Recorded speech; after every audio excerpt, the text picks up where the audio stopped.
Nós já estamos de volta com a Manhã da Piedade. Agora é um assunto que é muito interessante porque tem a ver com seus direitos, viu? Há quase 30 anos está em vigor o Código de Defesa do Consumidor. E de lá para cá, gente, muita coisa já mudou. Em todos esses períodos, em todo esse tempo, nós tivemos relevantes progressos nas áreas de consumo relativos aos produtos e também serviços ofertados e comercializados. Os consumidores ficaram, por exemplo, mais atentos, e começaram a exigir mais os seus direitos. Agora, já o fornecedor, em contrapartida, ele teve que se adequar à sua conduta profissional e não restringir os interesses apenas aos lucros, mas, sobretudo, na legalidade de atuação no mercado de consumo. E, apesar disso, gente, ainda deparamos com diversos abusos praticados pelos fornecedores junto aos seus consumidores. Bom, e para falarmos sobre este assunto, nós estamos recebendo no programa hoje o advogado e professor de Direito do Consumidor, Alain Milagres. Alain, bom dia, seja bem-vindo mais uma vez aqui ao programa. Bom dia, agradeço muito o convite, muito feliz por estar aqui.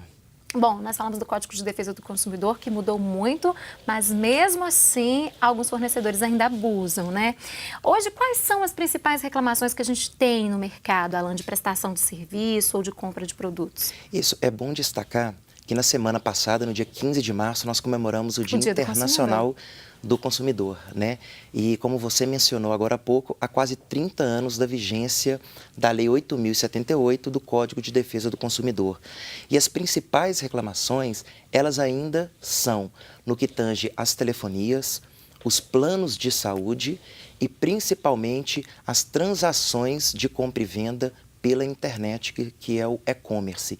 Então, essas três atividades, elas ainda se destacam nas grandes reclamações dos consumidores. Agora, Alain, quais são os motivos que levam essas empresas a permanecerem nesse ranking aí, algumas já há alguns anos até, Exatamente. Quando a gente faz uma estatística pelo Conselho Nacional de Justiça dos grandes litigadores, daquelas pessoas responsáveis pela demanda dos processos judiciais no Brasil, a gente vai perceber que a maioria é plano de saúde e as telefonias. Ainda assim, são as grandes fomentadoras por descaso no que tange a abusos da prestação de serviço. Então, isso se dá, sobretudo, pela quantidade de pessoas que precisam dessa prestação de serviço. Hoje a gente não fica sem uma prestação de serviço de telefonia, hoje da mesma maneira a gente não fica sem um plano de saúde, então ainda são as pessoas responsáveis por essas demandas. A demanda é maior, então os problemas relativamente também. Consequentemente, a demanda é maior, então o problema é maior, infelizmente. Agora, Alain, quais são as dicas que a gente pode passar para quem está em casa, por exemplo, que a pessoa vai fechar um contrato com essas prestadoras de serviço, seja telefonia, seja com operadora de plano de saúde, o que elas devem ficar atentas para evitar aborrecimento?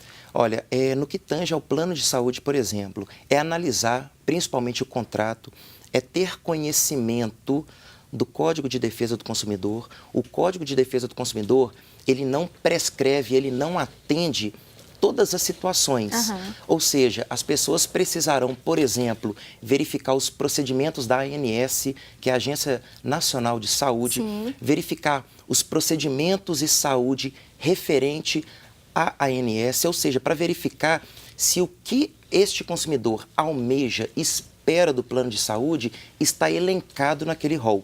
Verificar também os reajustes anuais desse plano de saúde, verificar então aqueles procedimentos e é importante destacar aqui para o consumidor que ele não precisa ficar limitado aos procedimentos da ANS. Muitas das vezes nós nos deparamos com planos de saúde que coloca para o consumidor, para aquele paciente, realizar um procedimento antigo. E muitas das vezes o procedimento novo solicitado pelo médico não consta na ANS. Só que esse consumidor, ele pode e deve reclamar junto à ANS e mover uma ação judicial para ele realizar esse procedimento novo. Ou seja, o consumidor não precisa ficar restrito aos procedimentos da ANS. É um parâmetro para ser seguido, mas ele pode ir além.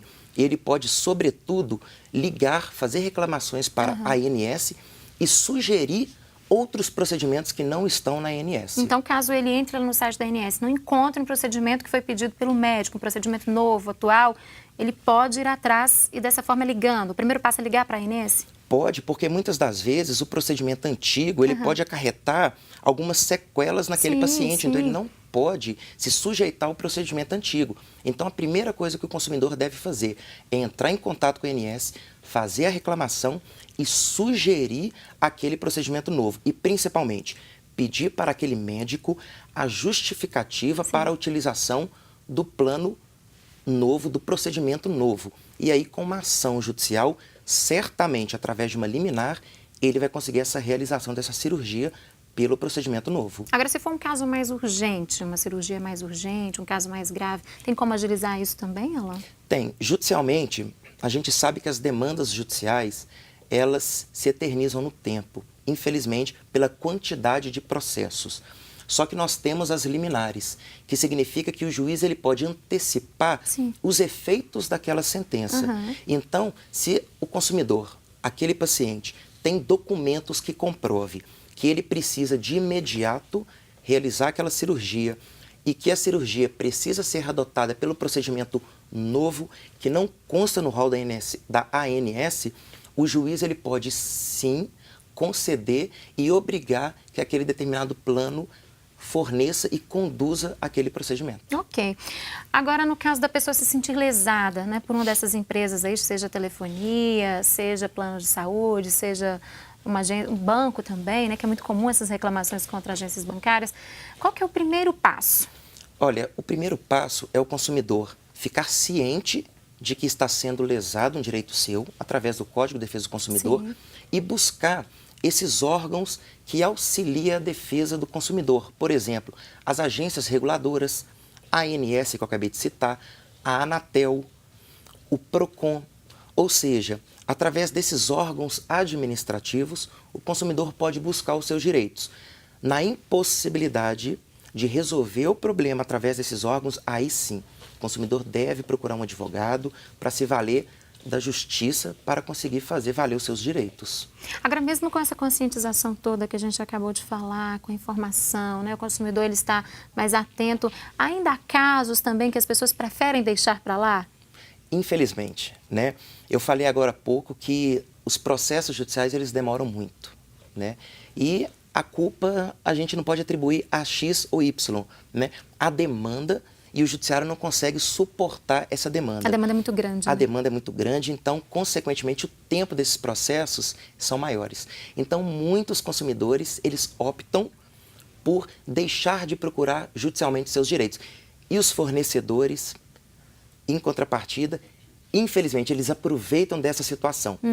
Eles buscam, eles enrolam o consumidor para desmotivar o consumidor a buscar os seus direitos. E aqui vale uma dica: não desista dos seus direitos. O consumidor ele deve sim buscar os seus direitos e o fornecedor deve sim adaptar a sua prestação de serviço de acordo com os direitos do consumidor. Nem que leve 3, 4 anos, mas é um direito da pessoa, né? Exatamente. A gente não pode fechar os olhos para o cumprimento daquele contrato. Igual eu disse, se tiver uma urgência, o consumidor ele pode pedir uma liminar para o juiz, para que seja feito de imediato.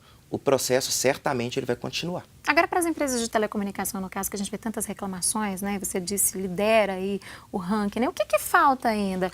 Tudo bem que tem uma quantidade muito grande de serviço, mas tem algumas coisas tão práticas no dia a dia, né? Que é o serviço, a maioria das reclamações, eu acredito que seja até serviço não funciona, né? Internet que não funciona, contratou um pacote de dados que, na verdade, recebe a menor quantidade do que foi contratado. O que falta para resolver isso? Olha, falta fiscalização, falta os consumidores reclamarem para essas agências reguladoras, ou seja, o consumidor ele deve reclamar.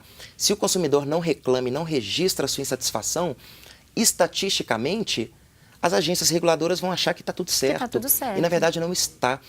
Cada dia que passa, a inteligência artificial vem tomando conta das telefonias. Muitas das vezes a gente não sabe se está conversando com um ser humano ou com um robô. E a gente fica horas esperando a ser atendido. Muitas das vezes a gente desiste, mas a gente deve buscar os contratos, buscar os boletos, os serviços discriminados nesses boletos, anotar o protocolo de atendimento e não desistir. Buscar as agências reguladoras e o PROCON para buscar o seu direito de consumidor. Não pode deixar e tem que registrar qualquer tipo de abuso para essas agências reguladoras. No caso, telecomunicações, Anatel, né? Anatel, exatamente. É muito importante isso. E às vezes esse tempo de espera também é uma tática da própria operadora ali, né? A pessoa vai desistir mesmo de resolver o problema dela. Olha, é de propósito, né? Muitas das vezes elas sabem dessa demanda judicial, elas vão fazer com que o consumidor perca a paciência e às vezes desista. Só que às vezes é desistir por causa de 5, 10, 20 reais. Só que são milhões de pessoas que às vezes desistem por causa de 2, 5, 10 reais. Ou seja, os órgãos administrativos busquem os seus direitos, independentemente do valor. Eu acho que as coisas só vão mudar a partir do momento que todo mundo reclamar desses abusos desses fornecedores. Agora, vale ressaltar que nós não podemos generalizar. Muitos fornecedores, muitos prestadores de serviço estão prestando um serviço com qualidade, estão obedecendo o Código de Defesa do Consumidor e as demais legislações. Não podemos generalizar, mas o consumidor deve buscar os seus direitos. Sempre. Alan, muito obrigada mais uma vez por estar conosco aqui no programa, por repassar essas dicas tão importantes para os nossos telespectadores. Um bom dia para você. Bom dia e obrigado. Tá certo. E você aí de casa, gostou? Pois é, você se tem alguma dúvida, algum comentário, né? Pode mandar mensagem para o nosso WhatsApp, o número aparece para você, 9642-8473. Lembrando, tem outro 9, né? 99642-8473. E agora nós vamos para um rápido intervalo.